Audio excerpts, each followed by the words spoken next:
Welcome to the Learning Pines YouTube. We hope this video helps.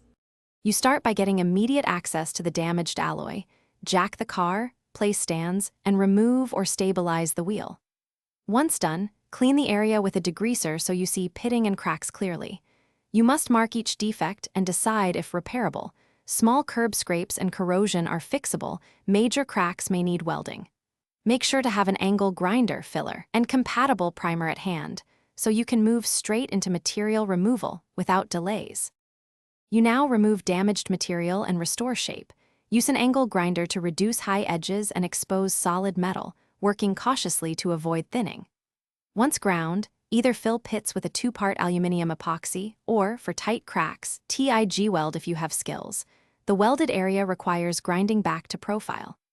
After material repair, sand and progressive steps, start with 120, then 240, 400, finishing at 800 grit. To blend, you finish by protecting and matching the wheel surface. Apply an etch primer to promote adhesion, then a 2K primer surfacer. Once cured, wet sand smooth. After that, spray base coat color in light even passes and finish with clear coat for gloss and protection. Make sure to rebalance the wheel and torque the lug nuts to spec. If you notice paint lifting or vibration after reinstallation, stop, recheck repairs, and balance. Common cause is incomplete curing or a missed void under filler.